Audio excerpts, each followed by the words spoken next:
Welcome to Befriending Stress for a Healthy Heart. My name is Roberta Brown. I'm the Integrative Medicine Program Coordinator at Greenwich Hospital, and I've been a nurse for over 40 years.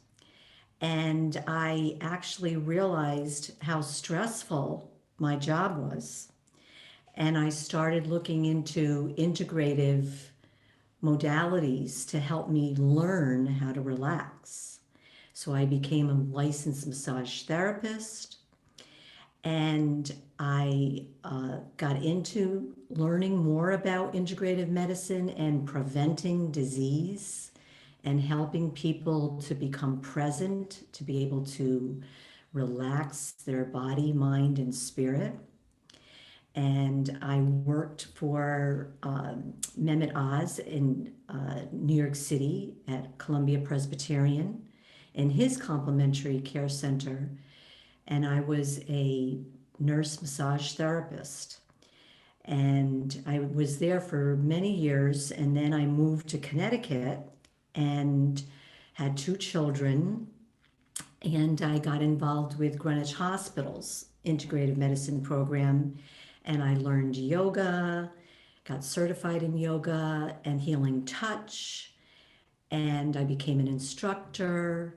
And all of this has taught me about dealing with stress and actually seeing how I can be mindful of what is really happening inside my body so that I can reduce the amount of stress, because stress is here to stay. It's not going away, but it is our perception of the stress. So I invite you to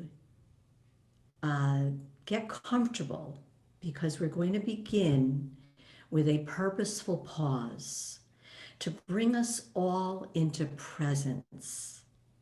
Maybe you've had a busy day, you have things going on later, but right now, for the next hour, open your mind to something new, something to learn. And the way to do that is to anchor your awareness in the present moment. And this photo is helping to see that there's one step. If I was going to cross over this water, one step at a time, and that I would need to be mindful of going on each of these circles. So I invite you to get in a comfortable position so that you can become aware of your body, of your anchor. There's several things that we can use as our anchor. One is the body, and another is the breath. So by becoming aware of your center, your focus, and if you can let go of any planning or what you did before in the past, and I know that it's challenging, but see if you can just take these next few moments. If you want to close your eyes to go on an inner journey, or just have them gaze at the photo or downward. And notice your breath, or sensations in the body. If the breath doesn't work for you, notice if you feel coolness or tingling or warmth in the body. And just allow yourself to be a witness to your breath. And if the thoughts come in, simply allow them to pass like a cloud over a landscape, and then gently bring your awareness back to the breath. Soften the belly. Notice your palms resting on your lap, perhaps allowing your shoulders to come away from your ears. and the breath is moving in and out. And as an anchor, you can focus on these words that I will say. As you breathe in the word in. Breathe out the word out. Breathe in deep. Breathe out slow. Breathe in calm. Breathe out ease. Breathe in smile. Breathe out release. So these words can help you to become present and perhaps letting your nervous system get to a quieter, more restful place. But it may not. It might take more than this. But it's okay, because this is an opportunity for you to be gentle and kind to yourself so that you can learn how your body responds to stress and relaxation.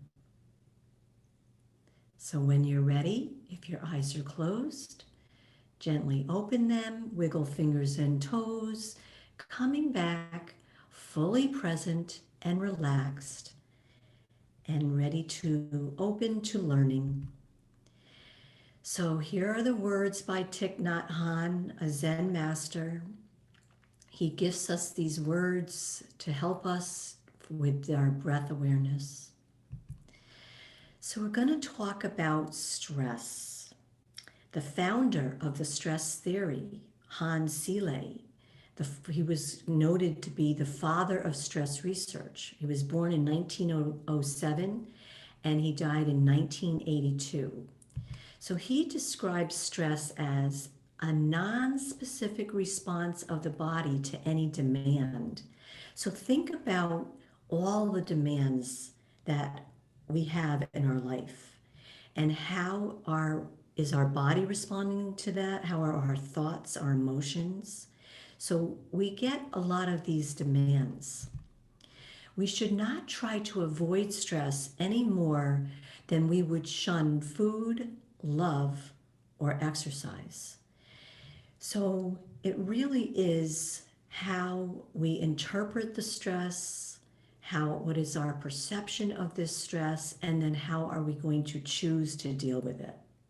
And it really is a practice. When we have every day, every moment to practice this. So we have external stresses. So right now we've been in a pandemic for almost a year. So people could classify this as stressful. Other people might be looking at it as a learning opportunity. I have looked at it, it definitely has had some stress in my life. There's a lot of change, right? But it's also been an opportunity for me to go inside and learn how to take better care of myself. The economy, politics, relationships, all of these are things that we deal with every day. And we just had an election, so we had that stress from that. Illness can be a stress, the market fluctuations, and there's probably many more that you could list. And we also have our internal stress, our thoughts. Sometimes we're not aware of our thoughts. We can get wrapped up in those thoughts, into stories, into old beliefs that we have about not being good enough. We tell ourselves stories about ourselves that we've learned, and this can trigger our emotions and our feelings. Sometimes we get really anxious. This can create stress in our life that can have physiological changes, and we can feel depressed. So these are our internal stresses. So we have the external and the internal. And the stress can limit our perspective or our perception of what is really going on. What is the truth of what is really going on? Because our brain it can be a real imaginary stress, or it can just be, or it can be really that tiger that we have to get away from, or a real stressful situation in our life. The brain doesn't know what is real or what is imagined, but it still has an effect on our nervous system and our immune system and our cardiovascular system. Sometimes we may feel out of control. That can feel like an effect of stress. So we try to find ways to seek relationships to help with our stress so that we can overcome our challenges. So what are some warning signs and symptoms of emotional stress? They can be physical, mental, and behavioral. So first we'll start with the physical. So having this heaviness in your chest, increased heart rate or chest pain, this is a sign of an emotional stress. Shoulder, neck, or back pain, a general body aches and pains. Headaches can be a sign of emotional stress. Grinding teeth or clenching jaw, some people do this at night. Shortness of breath, dizziness, feeling really tired over and over, day after day, anxious, depressed, losing or gaining weight, having changes in our eating habits, sleeping more or less than usual. We can have gastrointestinal problems, including upset stomach, diarrhea, or constipation, or we can have sexual difficulties. This is from the Cleveland Clinic. So the mental or behavioral symptoms include being more emotional than usual. You just find yourself being overwhelmed or on edge. Or perhaps you could be crying more often. Trouble keeping track of things or remembering. Trouble making decisions, solving problems, concentrating, getting work done. And using alcohol or drugs to relieve this emotional stress. So these are signs and symptoms that you may have one of them, but if you have many of them and you're really having a hard time, that's when you want to really reach out for some help. So again, we have some choices with our response to stress. We can react, which can be in an automatic response. We can feel frustrated because that's our response that we've been used to. We can feel angry, which can feed old patterns of our old way that we've been dealing with stress. So I'm inviting us to look at how can we have a healthy response to stress. Can we think clearly when we're starting to feel those changes in our body, in our emotions, in our thoughts? This is the best way to deal with our response to the stress so that we're thinking clearly and that we can move forward to move through that obstacle that we feel is in our way. So when we feel something, it's good to name it and embrace it. Embrace what you feel. Allow it to be natural, that it's part of who you are. And when we acknowledge it and accept it, it can lose its power over being in it. We can let it go. I call emotions energy in motion. So we just need to feel it and then let it go.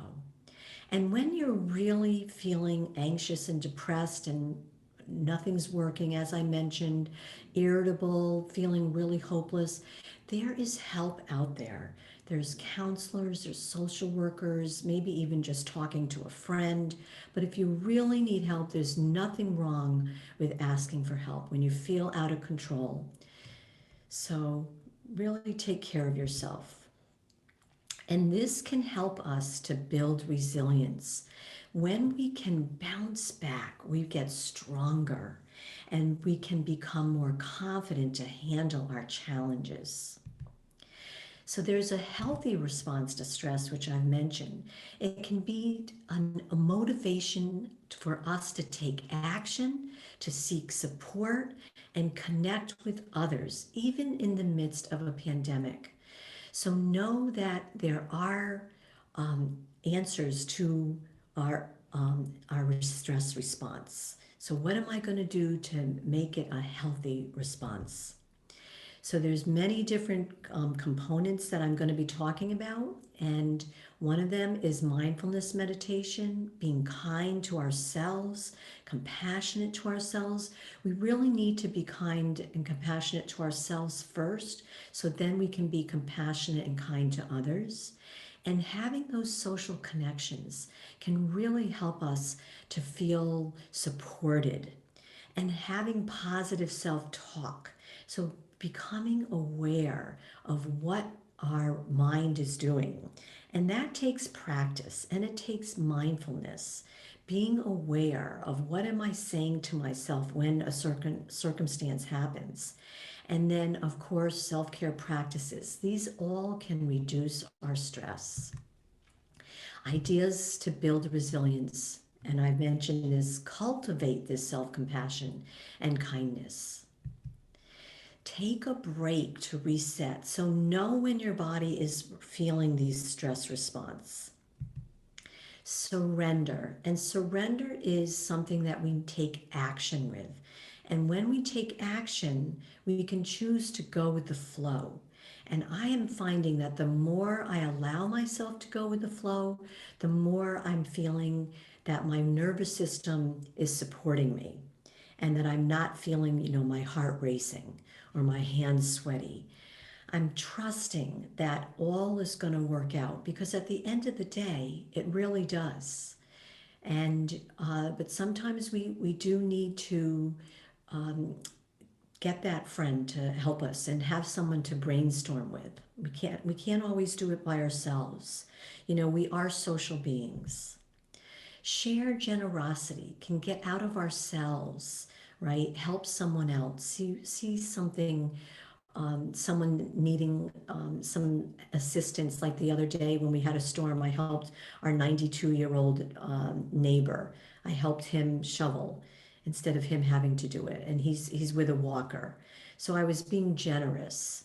And then also being grateful. And I'm going to be talking more about practicing gratitude because gratitude, the science shows that when we are grateful, it can shift us out of that stress response and come to a place of feeling calmer, just having one thing to be grateful for.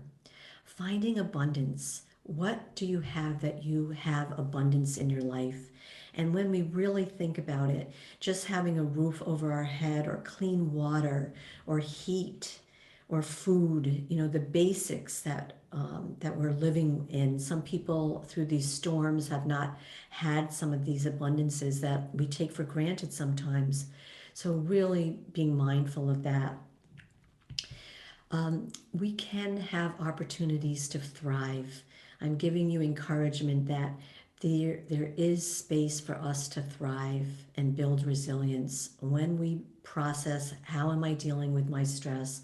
How can I make better choices, make healthy choices? And then creating moments of joy. We know that when we're in joy, peace, and love, we are who we really are. But sometimes we have to get down another layer or down a couple of layers to really trust that this is who we are. This is our birthright. And having moments of joy, just someone smiling at you, just getting you, shifting you out of your thoughts, just being with a child, watching a child play, they're in joy most of the time, unless they have one of their needs that they have a physiological need. But once they get that met, they can come back to joy. They can be back to their loving, peaceful being. So just keep that in mind that it is your birthright and you can feel these feelings. And as I said, it's your natural birthright and it's a state of being. It's a natural state of being. And the power of perception. Dr. Bruce Lipton is a scientist and he's written several books, and one of them is The Biology of Belief. And he says, the moment you change your perception is the moment you rewrite the chemistry of your body. So he talks about our beliefs and our perception of stress and changing our beliefs so that we can have, again, a healthier state of mind around our beliefs. And Dr. Herbert Benson wrote The Relaxation Response, and he talks about the effects of stress. And he did some meditation research back in the 60s and 70s. And he talks about how the relaxation response can counteract the physiological effects of stress, which is increased metabolism, increased blood pressure, heart and breathing rate increases, the dilation of our pupils, and constriction of blood vessels. And then there are times when we need to have this to help us to flee from a stressful or dangerous situation. The problem is that our nervous system has learned that it doesn't know how to get out of the stress response. So we need to teach it and practice getting out of the stress response so that we can tell ourselves, oh, there's a different part of our nervous system called the relaxation response.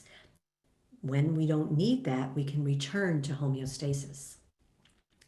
Then we have the high stress hormones, and they're secreted often when we're in stress, and they contribute to stress-related medical conditions such as cardiovascular disease, GI diseases, adrenal fatigue, and more.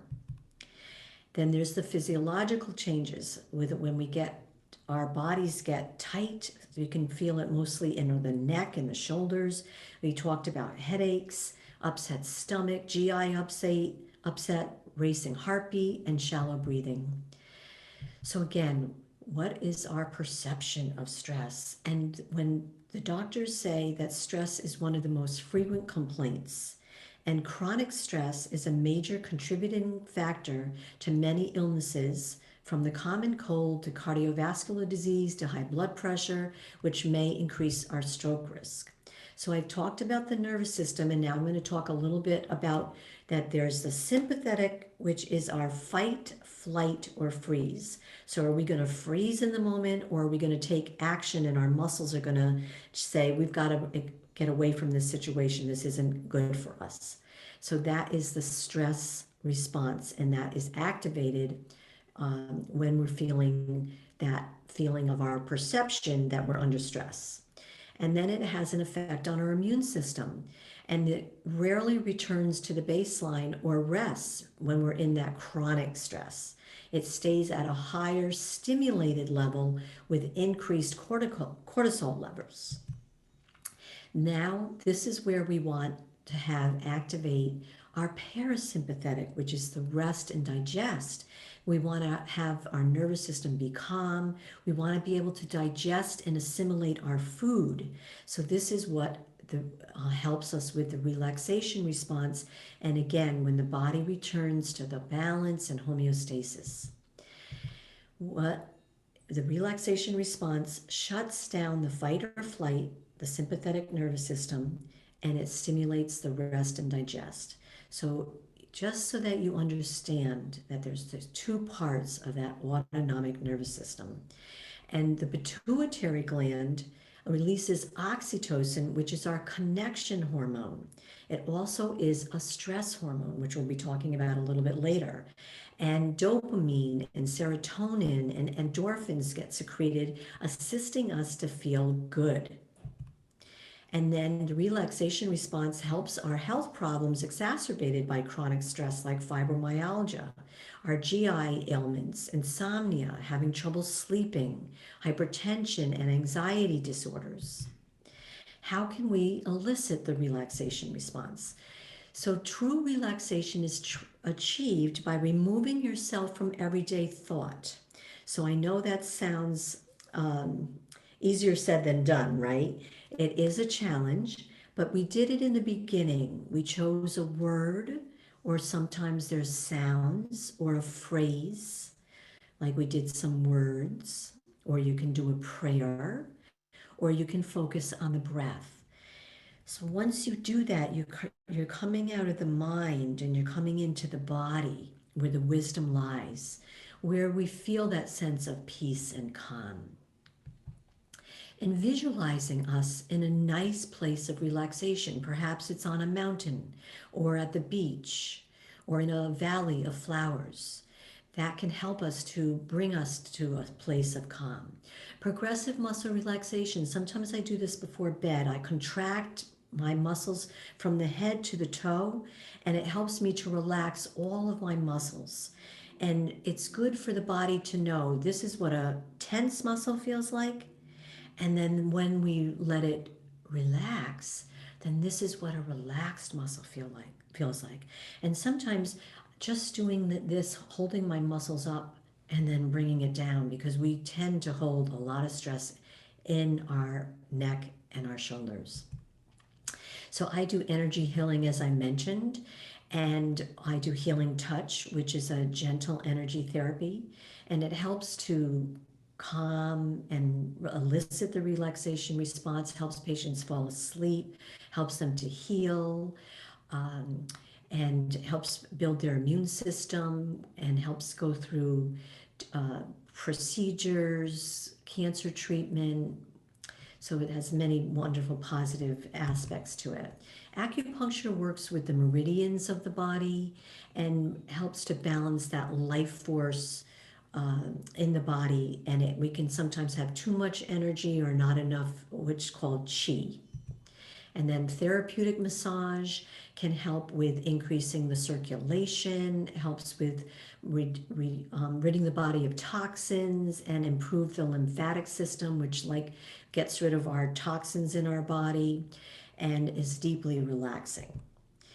Breathing techniques. There's many different breathing techniques that you can do. There's apps that I'm going to be talking about later. People find centering prayer is very therapeutic and helpful and helps them to calm. So there's many different ways, and everyone has to find what works best for them. Tai Chi and Qigong helps with balance, and it's like a moving meditation. And again, it works with our life force Qi in our body. Yoga can be very therapeutic. It's body, mind, spirit. It brings us on an inner journey where we're working with pranayama or breath awareness, with the asanas. We're doing these gentle poses, or you can do lively poses to help to bring the body into balance the left and right hemispheres of the brain and the body. And also it does deep relaxation, ending with shavasana. And again, meditation is so important, practicing 10 to 20 minutes a day. And if you don't have 10 to 20 minutes, even just a few minutes in your day, giving yourself mini pauses can be very, very beneficial. It can help to get us out of that stress response into the relaxation response. And this is from Dr. Herbert Benson.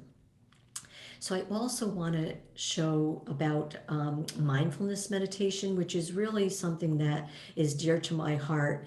And I have read some of John Kabat-Zinn. He has a PhD. He's the pioneer of mindfulness-based stress reduction, and he discovered it in 1979. He established the Stress Reduction Clinic at UMass Medical Center, and he's the author of Full Catastrophe Living. It's the first book, modern book of mindfulness, and he has written other books as well. And his definition is that mindfulness is awareness cultivated by paying attention in a sustained and particular way on purpose in the present moment and non-judgmentally.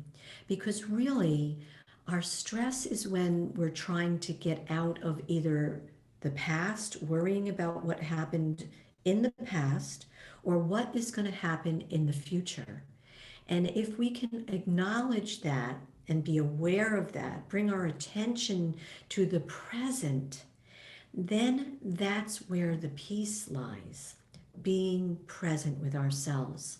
And one of the ways that I learned this is from teachers in my life, like John Kabat-Zinn, and I have met him at in New York City at the Lincoln Center. And I just want to share this experience as I take this moment. he came onto the stage, and there was about 1,200 people in this room at Lincoln Center. And as he came on the stage, the people were talking. So the sound in the room was at a pretty high level or decibel. And he's pretty short. He's taller than me. I'm pretty short. I'm less than 5 feet. But he's probably a little taller than me. But he came on the stage and he walked on with his stocking feet, and the decibels in the room just slowly started to come down. And it was just this amazing learning for me to see how just his presence, without saying a word, brought everybody into presence, bringing us all into the moment.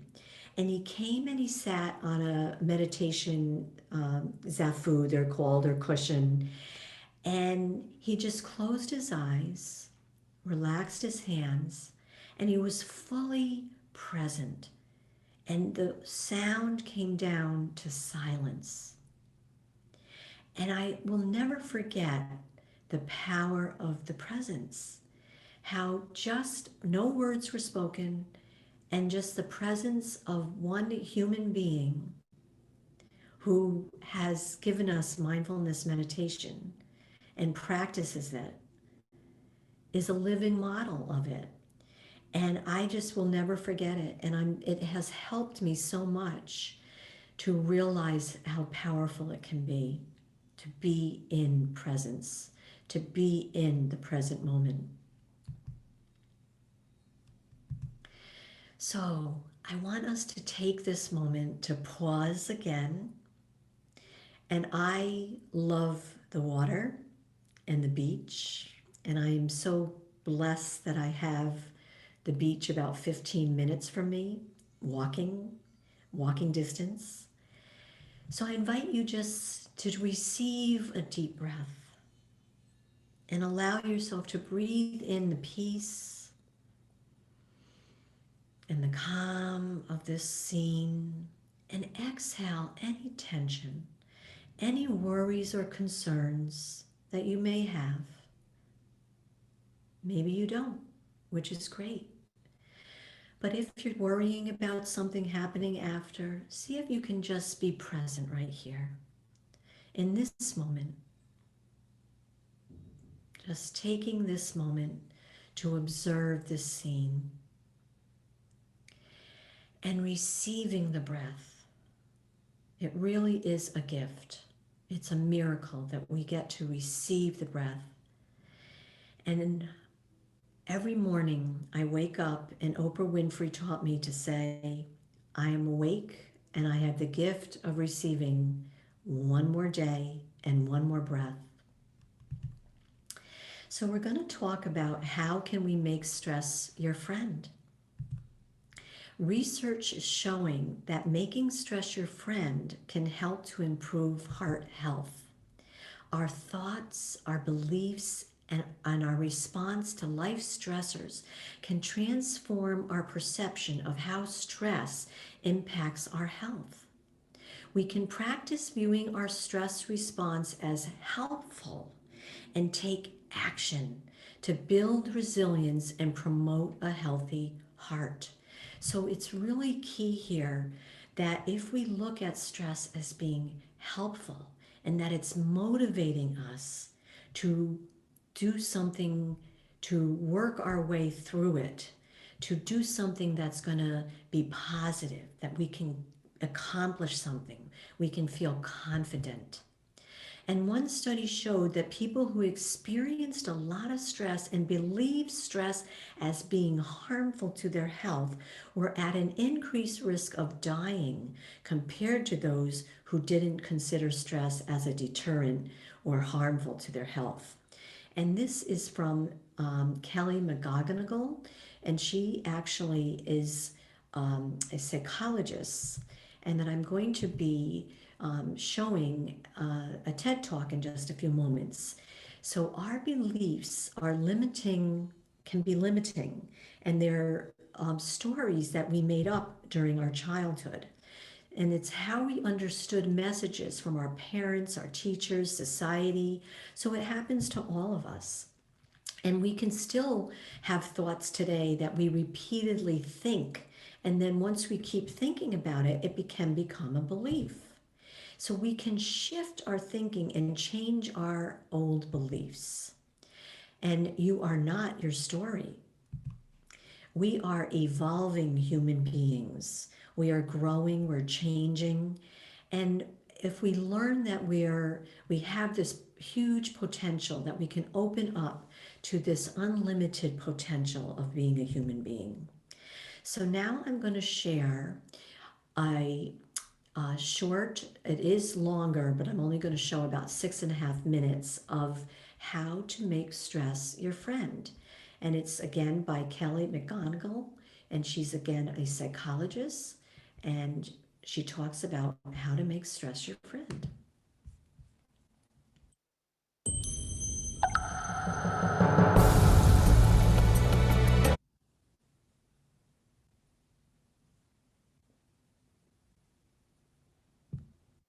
Is doing more harm than good, and it has to do with stress.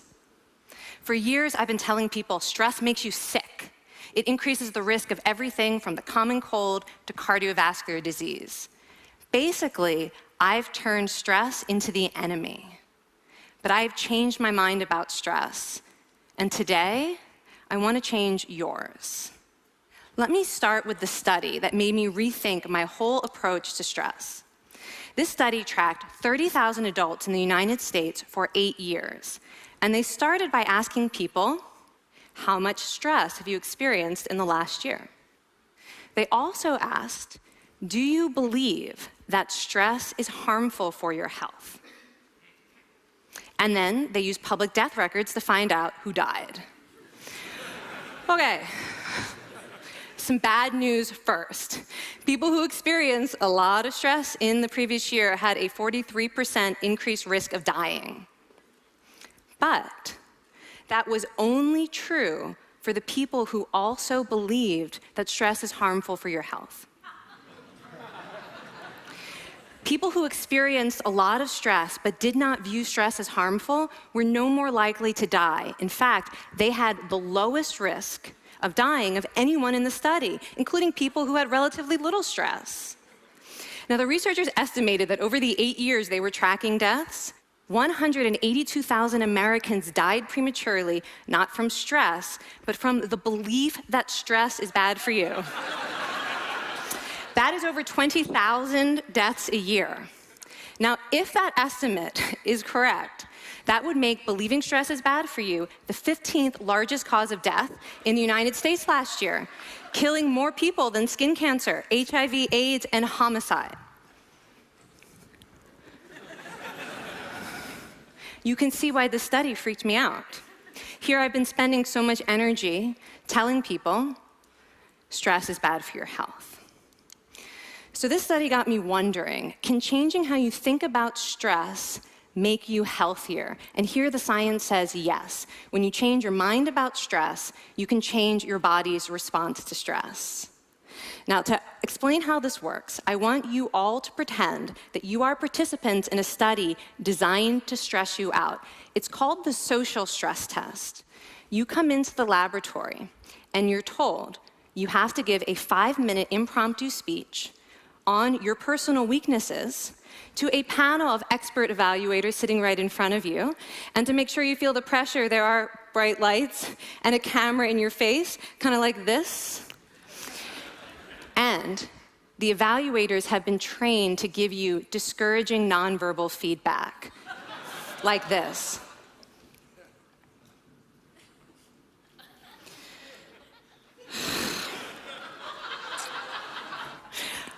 Now that you're sufficiently demoralized, time for part 2, a math test.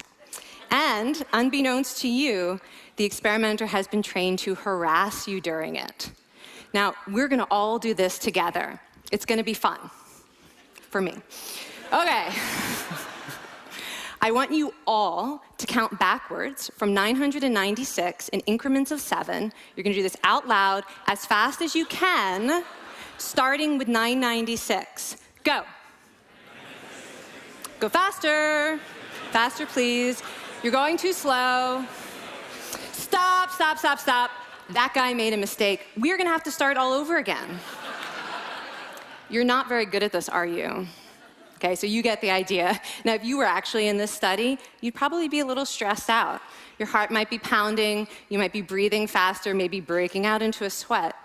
And normally, we interpret these physical changes as anxiety or signs that we aren't coping very well with the pressure. But what if you viewed them instead as signs that your body was energized, was preparing you to meet this challenge? Now, that is exactly what participants were told in a study conducted at Harvard University. Before they went through the social stress test, they were taught to rethink their stress response as helpful. That pounding heart is preparing you for action. If you're breathing faster, it's no problem. It's getting more oxygen to your brain. And participants who learned to view the stress response as helpful for their performance, well, they were less stressed out, less anxious, more confident. But the most fascinating finding to me was how their physical stress response changed. Now, in a typical stress response, your heart rate goes up and your blood vessels constrict like this.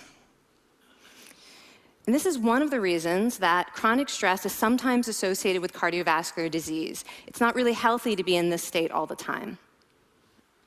But in the study, when participants viewed their stress response as helpful, their blood vessels stayed relaxed like this.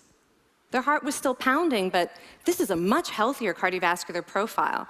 It actually looks a lot like what happens in moments of joy and courage. Over a lifetime of stressful experiences, this one biological change could be the difference between a stress-induced heart attack at age 50 and living well into your 90s. And this is really what the new science of stress reveals, that how you think about stress matters. So my goal as a health psychologist has changed. I no longer want to get rid of your stress. I want to make you better at stress. And we just did a little intervention. If you raised your hand and said you'd had a lot of stress in the last year, we could have saved your life. Because hopefully the next time your heart is pounding from stress, you're going to remember this talk, and you're going to think to yourself, this is my body helping me rise to this challenge. And when you view stress in that way, your body believes you, and your stress response becomes healthier.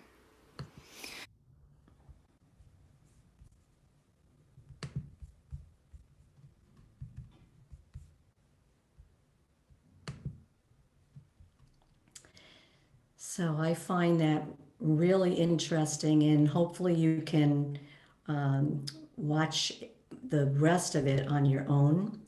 And what she talks about is the stress hormone oxytocin, which I've mentioned that it's a connection and a social bonding hormone as well as a stress hormone. And it has an anti-inflammatory effect on our heart's blood vessels. So this is really important for us to be aware that when we're stressed, that we need to connect. We need to have those social bondings and to have less of a negative effect on our heart. And it helps to heal the stress helps to heal the stress effects on our heart, because as you know, the blood vessels get constricted when we're under a lot of stress. So one of the things that can help with our secretion of oxytocin is hugging ourselves or others for 20 seconds. It can help secrete this oxytocin. And if you can't hug someone else, you can visualize it or you can imagine doing it. That helps too. We are biologically wired to reach out and connect to others when we are experiencing stress. It actually calms us down. So give yourself or someone else a hug, feel the love and hug. And I am partial to cats, and I just thought this was adorable. So find someone to hug, and if you can't, hug yourself. It's self-love.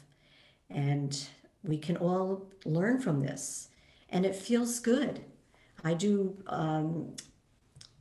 sessions with my Healing Touch volunteers, and we always end with giving a virtual hug because we're on Zoom, because we can't do it live. So give yourself a hug today. So I wanted to talk about some other psychologists, Fowler and Wright. He and she both say that stress can be considered sacred stress, and they talk about befriending stress. And they wrote a book, Sacred Stress, a radically different approach to using life's challenges for positive change. So, we want to uncover healthy and positive benefits of stress. Even the worst events can have value. And we can release the idea of stress as being the silent killer. I mean, just even thinking that thought, the silent killer, we can release that idea about that. We can liberate and feel empowered by welcoming stress as our friend. And we can handle stress. And when we do, it's about building resiliency. And we're transforming adversity into growth. And stress is essential for a successful living. And studies show that optimists have better outcomes dealing with stress. So if we imagine that stress can be sacred, that is something to think about, and that it can help us. We can friend it. So we are whole beings, and we're going to talk a little bit more about self-care practices. So physically, what can we do? We all know that exercise helps release stress, eating healthy, good nutrition. Sleep hygiene is vital, and I have learned that through the pandemic. Having a routine and trying my best to get off of electronics, before I go to sleep, and lowering the lights, because lights can help to suppress the secretion of melatonin, which we need for sleep.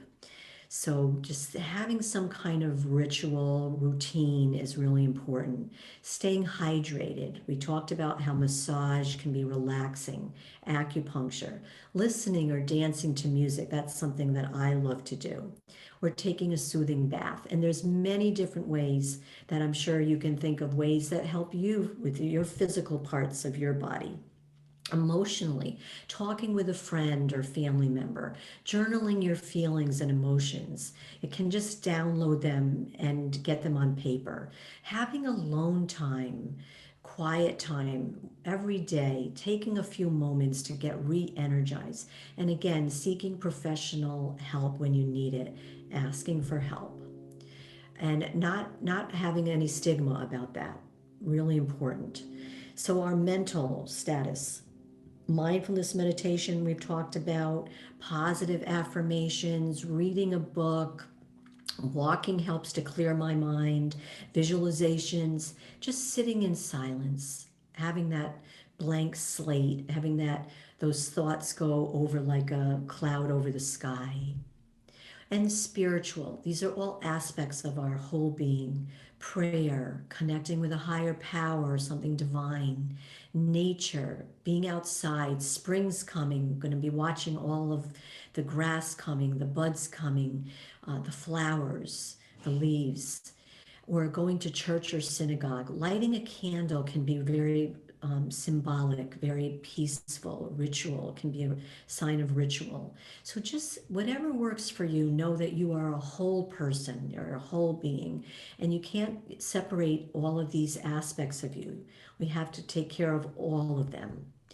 So you don't have to sit in the lotus position to meditate. We actually can be meditating frequently throughout our day. There's a part of us that is the observer to our thoughts, to our emotion. And the more that we can be that witness, the calmer we can be. So I mentioned there are some apps. I like Insight Timer. I listen to it before I go to sleep at night. There's thousands of free different types of meditation. I use it for sleep, but there's many different ones, thousands, and different, you might find your favorite one. that you like. So I invite you to check them out. Some of them you have to pay for, but Insight Timer, the ones that I do, is for free. The power of gratitude. Gratitude can transform common days into Thanksgiving, turn routine jobs into joy, and change ordinary opportunities into blessings. And this is by William Arthur Ward. So, really having those moments of being grateful for something in your life, those small things. Self care reminders. Don't forget that you still can play even as an adult. Don't take yourself so seriously. Writing in a gratitude journal in the morning or the evening. 3 things that you're grateful for, even if you just do it one time in the day or just think it. I think it in the morning. And sometimes I do journal it as well. And be kind to yourself and compassionate. Practice makes progress, not perfect. So give yourself a break and know that we're always learning, and each moment is another opportunity to learn how to make stress our friend. Words of wisdom. Prioritize your mental and spiritual wellness. Do things that make you happy. Take time to nurture yourself.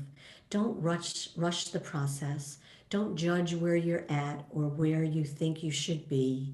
Just be kind and patient with yourself. Things are unfolding for you exactly the way they're supposed to. And this is from Idol Ahmed from thetinybuddha.com. So we're going to just take a moment of loving kindness. I'm going to say some phrases and then you can repeat them in your mind's eye. And this is just to allow yourself to come back to that place of peace and calm. So just say this in your mind's eye.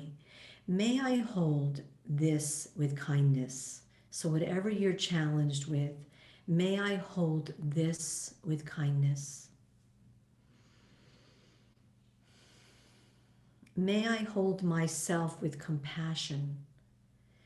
May I hold myself with compassion. And may I be with myself exactly as I am. May I be with myself exactly as I am. Not changing the way that I am, just accepting, loving and accepting. And Lucille Ball, love yourself first and everything else falls into line. You really have to love yourself first to get anything done in this world. Thank you, Lucille. So here are the references and some recommendations. If you want to take a picture of that. And then the YouTube with Kelly McGonigal.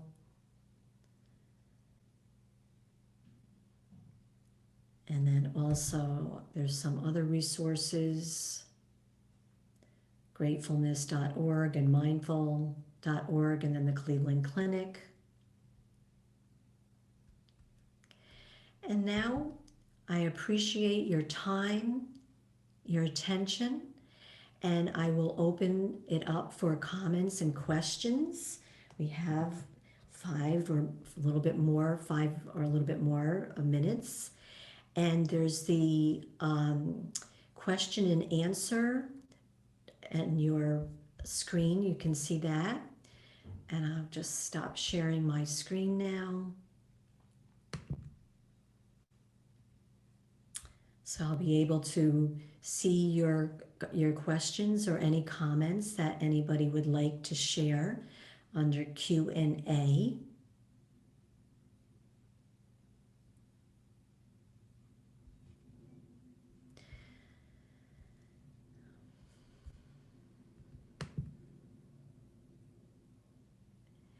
Of course, the words from Thich Nhat Hanh are in, out, deep, slow, calm, ease, smile, release.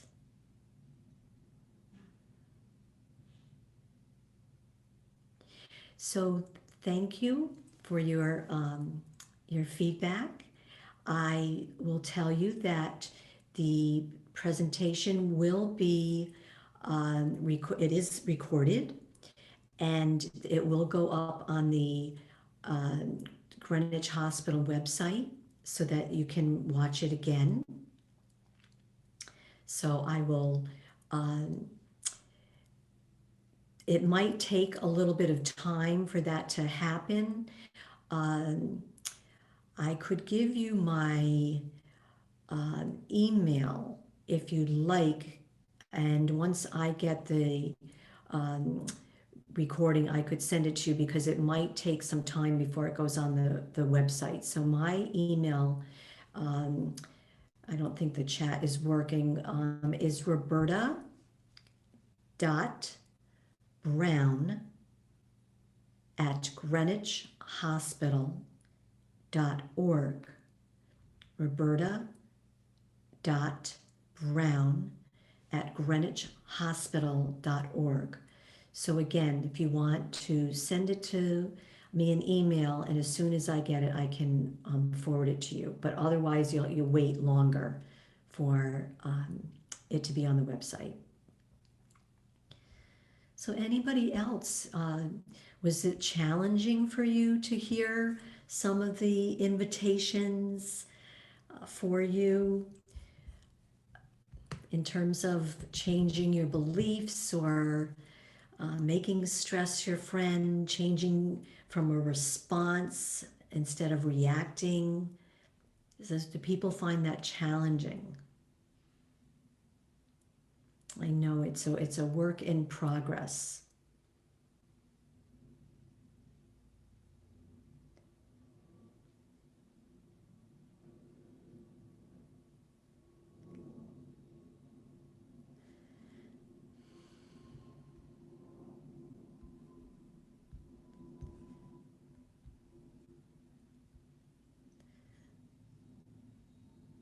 Yes, it is exciting to make stress your friend. I'm excited about it too because I've been trying to do it for years, and it does work. It actually does work. Yes, it is about our perspective and our perception.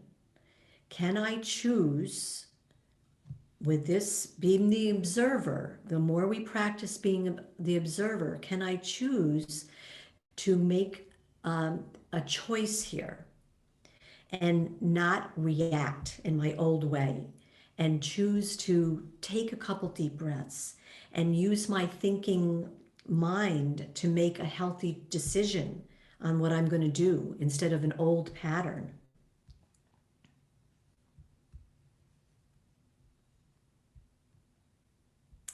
So people are saying that it's fascinating. They're going to work on befriending their stress more. Thank you.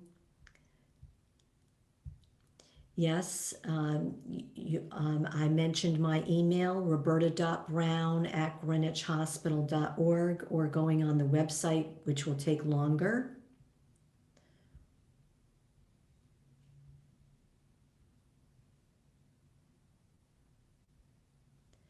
Right. Someone said they always understood perception is reality, but this is really going to have an impact on my life.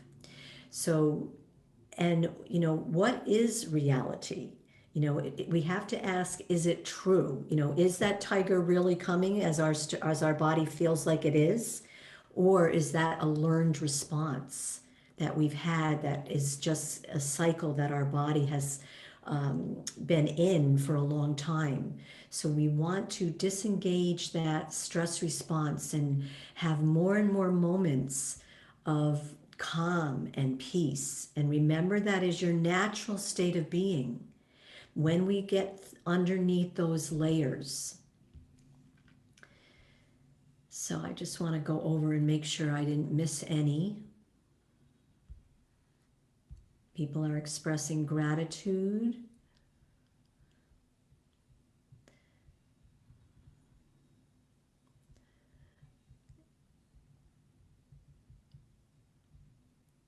People are grateful, they're appreciative, they're fascinated, they're challenged.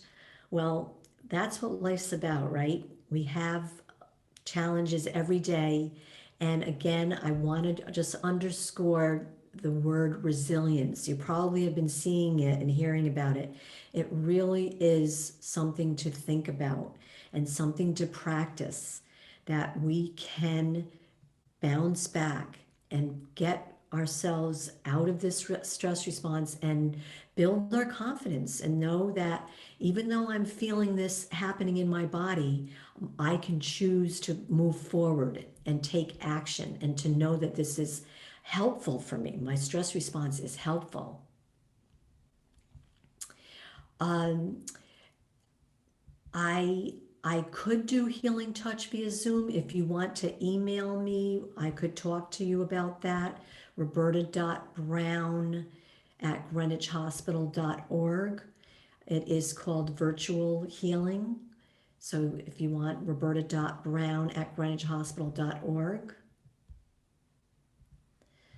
Okay, so let's see.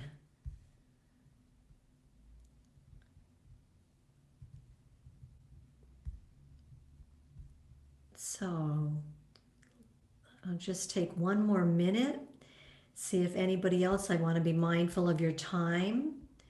It looks like all of the questions. Yes, so if you email me, the references will be included in the PowerPoint.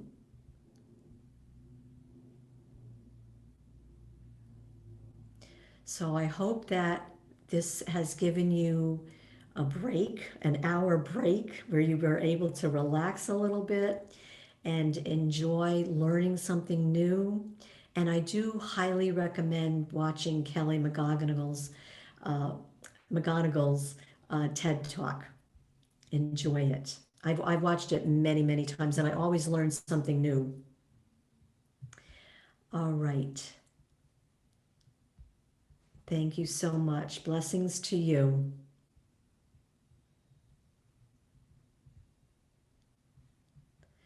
All right, so I'm going to say so long now.